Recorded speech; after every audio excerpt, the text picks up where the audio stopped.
Yeah, hello everyone. So this video will be a quick revision on partial fractions in case you are just need a quick recap before you do your questions. So for partial fractions, there are a total of three cases, as you can see over here, right? So the first type will be what we call non-repeated linear factors. So for non-repeated linear factors, typically you will see that your denominator, if there's a need to factorize, then it turns out as a product of linear factors, as you can see over here. So an example will be something like maybe you have x plus 1. Do take note that it has to be a proper fraction before you can start your proper partial fraction. Okay, so the denominator will be x minus 2, maybe x minus 3, something like that. And the factors are different, okay? They are distinct. And at the same time, they are linear, meaning that both factors are of degree 1. Okay, they are of degree 1. Okay, they are both linear expressions here. Now, then when we expand it, okay, or write it in partial fractions decomposition, it's basically in the form of a over ax plus b over cx plus d, okay, to break it up into two forms. Okay, so what if we have a repeated linear factors? Okay, so if we have a repeated linear factor, once again, do check that you have, again, a proper fraction. You have a proper fraction, and the proper fraction has to be, a, okay, the degree of the numerator has to be less than the degree of the denominator over here. Okay, so here, if you see that ax plus b, this will be just like the non-repeated case. We write out the decomposition over here.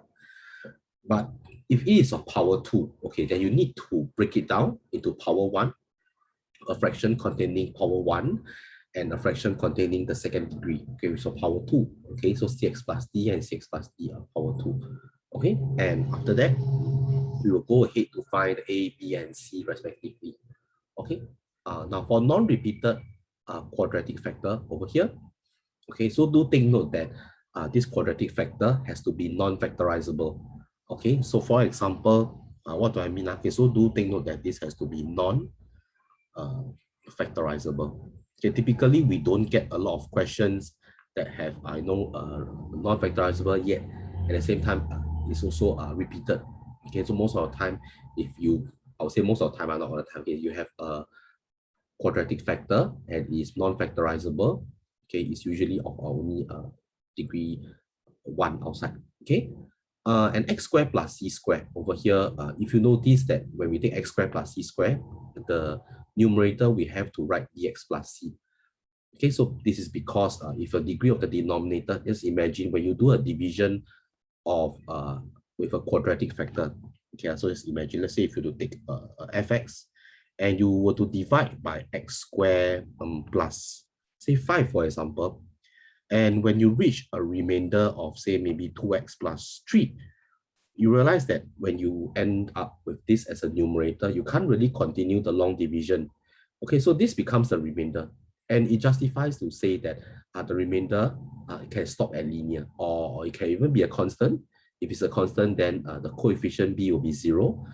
So do take note that, however, we do have to write down bx plus c when your divisor is quadratic. Okay, so do take note again, this is non-factorizable. So if you have say x plus 2 over say x squared minus 9, x plus 1. Okay, we do not consider this under this scenario because x squared minus 9 is factorizable. Okay, so in fact, you can actually factorize it into x minus 3, x plus 3, using the algebraic identities, and this becomes, again, a over x minus 3 plus b over x plus 3 plus c over x plus 1. Okay, so this is not under case 3. Okay, so do take note, quadratic factor has to be non-factorizable before you can write it in this format. Okay, so let's look at an example. Let's look at an example before to conclude. Okay, so first I'm going to express 7x squared plus 6x plus 11 over x squared plus 2 x minus 1 as a partial fraction. Okay, so over here, again, you notice that this is a non-factorizable. Okay, x squared plus 2, quadratic. This is x minus 1. This is a linear factor. So this is again, we note that this is a non-factorizable quadratic factor. And this is a linear factor. Okay, this is a linear factor. So when we decompose this, again, we have to check that partial fraction, proper fraction. It has to first be a proper fraction before you can start your partial fraction algorithm. Now, if this is not a proper fraction example, if the degree of the top is more than or less than the bottom, you need to do long division first before you can start the partial fraction. Okay, so I will show this in another video. Okay, so let's write it in this format. So 7x squared plus 6x plus 11.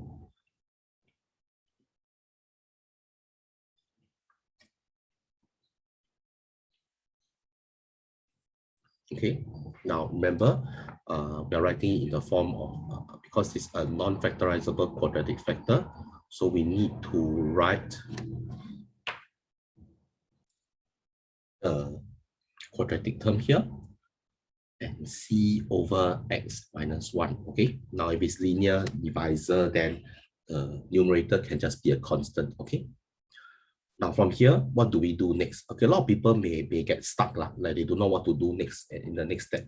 Now, basically what we are looking for here is to convert it into a linear term. So if you observe, right, we are going to multiply by the LCM of the denominator.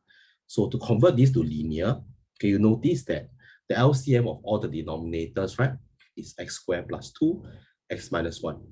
So this is the one that I will multiply by. Usually in the question, we will multiply all terms throughout, okay, by this term denominator over here.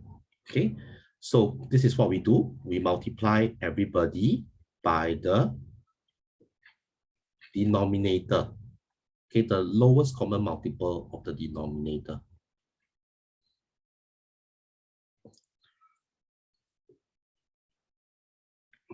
Okay, and you will see that once you do this, right, the next step becomes a total. I mean, you don't see any more fractions, algebraic fractions in the next step. Okay, so first up, if you take this multiply by this, right, they cancel off, and you get 7x squared plus 6x plus 11.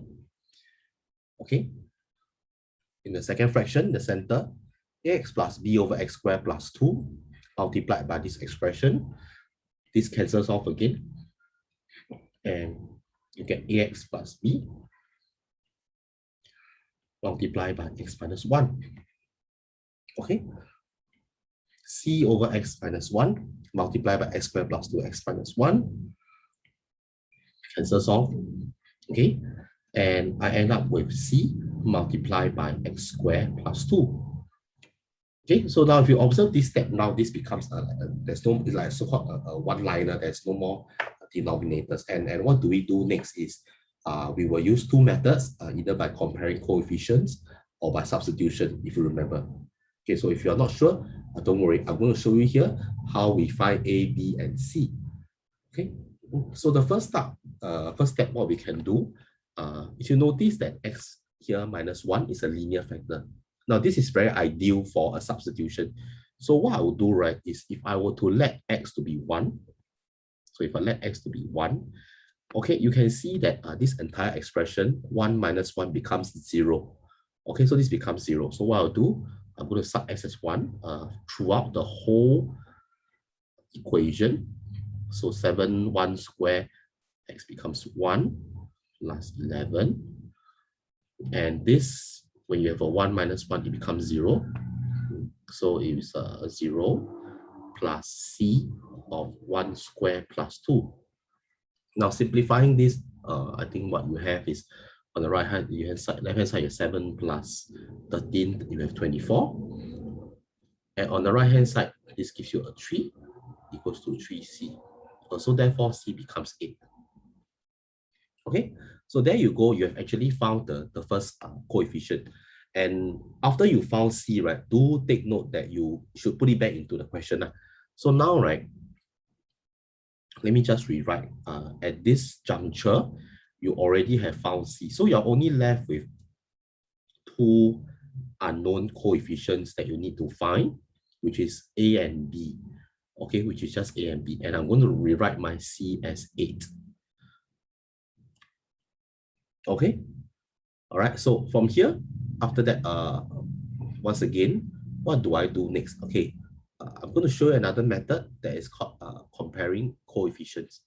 Okay, comparing coefficients. Okay, so one of the things you can do is you can actually start to compare coefficients of x squared.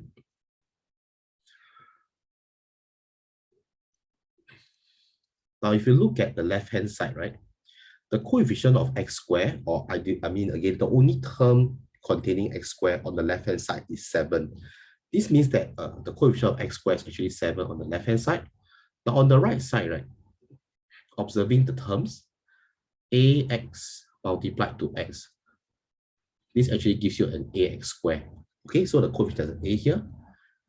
8 multiplied to x squared, that's an 8. Okay, so doing the math yourself, you can see that a immediately is found to be -1. All right, so generally quite easy lah, generally quite easy. Okay, so next, what can I do now? I mean, you can see that now I have found my a, right? So my a is -1. I have found my c as well, and basically everything is found, and you are just left with one unknown coefficient. Okay, so I'm just put -x plus b. This is after you have found A, you have found C. So what do you see now? I'm only left with B unknown. So how to find B? Very simple. Just substitute any value or do any comparing, you will get your B out. Okay, so a very convenient sub again. If you do not know what to use, try subbing x at 0. So you can see that if I were to sub x at 0, easily, right? The left-hand side, you just end up with 11.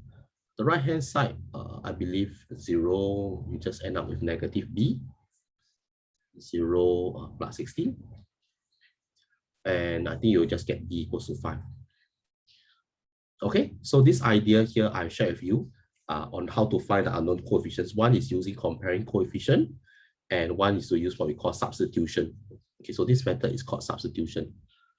Okay, and from here, yeah, more or less we are done. And once we found our ABC, I just want to highlight them to you: C, A, B. We can go back to the original question. Okay, and we can actually write our answer already. So the answer basically, given that we have found ABC, the answer is just equals to A is -1, B is 5, and our C is just 8. And we are done with this question. Okay, so I hope you like this video. Thank you.